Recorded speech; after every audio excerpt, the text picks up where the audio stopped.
Lieutenant colonel Shariful হক ডালিমের আমি major ডালিম বলছি বইয়ের এই পর্বে। ব্যক্তি পুজো যে কোনো নেতার জন্য ভালোর চেয়ে মন্দই ডেকে আনে, ইতিহাস এ ধরনের বহু নজির রেখেছে।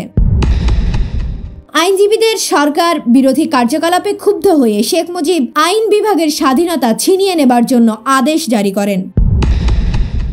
দেশের সব আইন তার হাতের মুঠোয় নিয়ে শেখ মুজিব দেশে কায়েম করলেন স্বৈরাচারী এক নায়কতন্ত্র। নির্যাতন ও সংগ্রাম, এক নেতা এক দেশ, শেখ মুজিবের বাংলাদেশ, এ ধরনের স্লোগান কোনোভাবেই গণতান্ত্রিক নয়। হিটলারের জার্মানির ফ্যাসিস্ট নাজিদের অবস্থা মুসোলিনির ইতালির ফ্যাসিস্টদের স্লোগানের সাথে এর মিল খুঁজে পাওয়া যায়। ব্যক্তি পুজো যে কোনো নেতার জন্য ভালোর চেয়ে মন্দই ডেকে আনে, ইতিহাস এ ধরনের বহু নজির রেখেছে। 1975 সালের আগে আইনজীবীরা সুপ্রিম কোর্ট এবং হাইকোর্টের মাধ্যমে সরকারের বিরুদ্ধে অনেক বিষয়ে রায় দেন। সরকার কর্তৃক বেআইনিভাবে আটককৃত অনেক রাজবন্দীদের তারা মুক্তিও দিয়েছিল সরকারের ইচ্ছার বিরুদ্ধে। রক্ষী বাহিনীর অসামাজিক বেআইনি কার্যকলাপ সম্পর্কে আইনজীবীরা বিশেষভাবে সমালোচনা করতে থাকেন। কোন একটি কেসের ব্যাপারে সুপ্রিম কোর্ট রায় দানকালে বলেন, দেশের প্রচলিত সব আইন ও প্রচলিত বিধি লঙ্ঘন করে জাতীয় রক্ষী বাহিনী তাদের তৎপরতা চালিয়ে যাচ্ছে। সুপ্রিম কোর্ট অভিমত প্রকাশ করে, রক্ষী বাহিনী কোনো আইনের ভিত্তিতে তাদের কার্যকলাপ জারি রেখেছে সে বিষয়ে যথেষ্ট সন্দেহ রয়েছে। এ ব্যাপারে ফার ইস্টার্ন ইকোনমিক রিভিউয়ের জানুয়ারি 10 তারিখের 1975 প্রকাশিত প্রতিবেদন মুজিবস প্রাইভেট আর্মি এর প্রতি পাঠকদের দৃষ্টি আকর্ষণ করছে। আইনজীবীদের সরকার বিরোধী কার্যকলাপে ক্ষুব্ধ হয়ে শেখ মুজিব আইন বিভাগের স্বাধীনতা ছিনিয়ে নেবার জন্য আদেশ জারি করেন। 1975 সালে জানুয়ারি মাসে তার অধ্যাদেশে বলা হয়, দেশের প্রধান বিচারপতি এবং অন্যান্য বিচারকগণ দেশের প্রেসিডেন্ট কর্তৃক নিয়োগ দেওয়া হবে। প্রেসিডেন্টের আদেশ ক্রমে যে কোনো বিচারককে তার পদ থেকে অব্যাহতি দেয়া যাবে তার খারাপ ব্যবহার কিংবা অযোগ্যতার কারণে। ফলে আইন বিভাগ সম্পূর্ণভাবে রাষ্ট্রীয় প্রধানের ত্রিআইনকে পরিণত করা হবে। জনগণের ফান্ডামেন্টাল রাইটস ও মানবাধিকার কায়েম রাখার জন্য সুপ্রিম কোর্টের সাহায্য নেবার পথও বন্ধ করে দেন শেখ মুজিবুর রহমান। সংশোধিত বিধিতে বলা হয়, এ আইনের বলে সংসদ গণতান্ত্রিক কোর্ট, ট্রাইব্যুনাল কিংবা কমিশন গঠন করতে পারবে।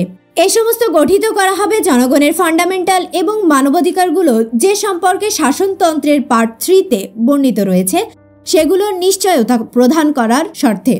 এভাবেই সকল ক্ষমতা কুক্ষিগত করে এবং দেশের সব আইন তার হাতের মুঠোয় নিয়ে শেখ মুজিব দেশে কায়েম করলেন স্বৈরাচারী এক নায়কতন্ত্র। স্লোগান তোলা হলো, এক নেতা এক দেশ, বঙ্গবন্ধুর বাংলাদেশ। এ স্লোগান গণতান্ত্রিক স্লোগান নয়, এটা ছিল নাৎসি জার্মানির হিটলার কিংবা ইটালির মুসোলিনির স্লোগান। ব্যক্তিপুজো কোনো নেতার ভাবমূর্তিকে উজ্জ্বল করার পরিবর্তে তার চরম ক্ষতিসাধনই করতে গেছে। এর নজির ইতিহাসে অনেক খুঁজে পাওয়া যাবে। 1975 সালের 21 জুন রাষ্ট্রপতির আদেশে সারা বাংলাদেশকে 61টি জেলায় বিভক্ত করা হয়। 16 জুলাই শেখ মুজিব 61 জন জেলা গভর্নরের নাম ঘোষণা করেন। তারা 1 সেপ্টেম্বর থেকে জেলা প্রশাসনের সর্বময় অধিকর্তা হয়ে বসবেন, সেটাই ছিল সরকারি সিদ্ধান্ত। 61 জনের মধ্যে 44 জন ছিলেন আওয়ামী লীগের নেতারা, বাকি 27 জন ছিলেন বাছাই করা সাংসদ, জাতীয় সংসদের মধ্যে বাছাই করে নেওয়া সদস্যবৃন্দ। নিয়োজিত গভর্নরদের মধ্যে 7 জন ছিলেন প্রাক্তন সিএসপি অফিসার, 6 জন ছিলেন প্রাক্তন ইপিসিএস অফিসার। কাদের সিদ্দিকী সেনাবাহিনীর একজন কর্নেল এবং পার্বত্য চট্টগ্রাম থেকে 2 জন উপজাতীয় নেতা। এই 61 জন গভর্নরদের বিশেষ প্রশিক্ষণ দেবার ব্যবস্থা করা হয়। প্ল্যান অনুযায়ী 16 আগস্ট 1975 সালে প্রশিক্ষণ শেষে তারা যার যার জেলায় গিয়ে তাদের দায়িত্বভার গ্রহণ করবে। তাদের প্রত্যেকের অধীনে দেয়া হবে জাতীয় রক্ষী বাহিনীর অর্ধেক ব্যাটালিয়ন। তারা সরাসরিভাবে শুধুমাত্র প্রেসিডেন্টের কাছেই জবাবদিহি থাকবেন। রক্ষী বাহিনীর সংখ্যা বাড়িয়ে 1980 সালের মধ্যে প্রতি গভর্নরের অধীনে একটি পূর্ণাঙ্গ রক্ষী বাহিনীর ব্যাটালিয়ন নিয়োগ করা হবে বলে ঠিক করা হয়েছিল। এই সমস্ত গভর্নরদের অধীনে রক্ষী বাহিনী নিয়োগ করার মূল উদ্দেশ্য ছিল তাদের অধীনস্থ জেলায় বাকশাল বিরোধীদের সমূলে নির্মূল করে মুজিব ও তার পরিবারের শাসন বংশানুক্রমে বাংলাদেশের মাটিতে পাকাপোক্ত করে প্রতিষ্ঠিত করা এবং অনির্দিষ্টকালের জন্য বাংলাদেশকে ভারতের একটি পদানত একটি করদ রাজ্যে পরিণত করা। নির্যাতন ও সংগ্রাম। আওয়ামী বাকশালের বিরুদ্ধে বিভিন্ন রাজনৈতিক দলসমূহের আন্দোলন বিশদ পর্যালোচনার দাবি রাখে। আওয়ামী বাকশাল বিরোধী আন্দোলনকালে বিভিন্ন বিরোধী দলগুলো সম্পর্কে কিছুটা আলোচনা করার প্রয়োজনীয়তা অনুভব করছে। তাদের দলীয় অবস্থা, আন্দোলনের স্বরূপ, দলীয় নীতি ও কার্যপ্রণালী, সাফল্য, ব্যর্থতা, দলীয় দ্বন্দ্ব ও বিচ্ছিন্ন তৎপরতা প্রভৃতি বিষয় এবং তাদের প্রতি জনসমর্থন সম্পর্কে অনেক কিছুই জানতে পারা যাবে এ আলোচনার মাধ্যমে। বিচ্ছিন্নভাবে তাদের দলীয় প্রতিরোধ স্বৈরাচারী সরকারের বিরুদ্ধে কতটুকু কার্যকারী ছিল এবং তারা কি কখনো একনায়কতন্ত্রের অবসান ঘটাতে পারত কিনা সে সম্পর্কে জনগণের মনোভাব বোঝা যাবে। যে সংগ্রাম ঐক্যবদ্ধভাবে পরিচালনা করা সম্ভব হয়নি কেন? ঐক্য গঠন করার পথে বাধা ছিল কোথায়? ঐক্য প্রতিষ্ঠার আদেও কোনো চেষ্টা হয়েছিল কিনা? এ সমস্ত বিরোধী দলগুলোর প্রতিরোধ সংগ্রামের মূল উৎপাটন করার ক্ষেত্রে স্বৈরাচারী সরকার কি নীতি গ্রহণ করেছিল এবং তারা তাদের উদ্দেশ্য কতটুকু সফল হয়েছিল? এ সমস্ত প্রশ্নের জবাব খুঁজে পাবার মধ্য থেকেই বেরিয়ে আসবে 15 আগস্ট 1975 সালে ঐতিহাসিক বৈপ্লবিক পট পরিবর্তনের যুক্তিকতা। গোড়া থেকেই আওয়ামী বাকশালী বিরোধী আন্দোলনে অগ্রণী ভূমিকায় ছিলেন মজলুম জননেতা মাওলানা ভাসানী, কিন্তু তার সেই বিরোধিতায় আগুন সারা দেশব্যাপী ছড়িয়ে দিয়ে জাতিকে সংগঠিত করতে পারেনি তার দল। 71-এর সংগ্রাম পরিপ্রেক্ষিতে ভাসানী ন্যাপের দলীয় কাঠামো দুর্বল হয়ে পড়ে। স্বাধীনতার পর ভেঙে পড়া সেই দলকে আবার গড়ে তোলার কঠিন দায়িত্ব গ্রহণ করার মতো অবস্থা ছিল না মাওলানা ভাসানীর। বার্ধক্যে জরা এবং ভগ্ন স্বাস্থ্যই ছিল এর প্রধান কারণ। আওয়ামী বাকশালী দুঃশাসনের বিরোধিতা করেছিল জাতীয় সমাজতান্ত্রিক দল। আওয়ামী লীগের ভেতর থেকেই জন্ম হয়েছিল জাসদের।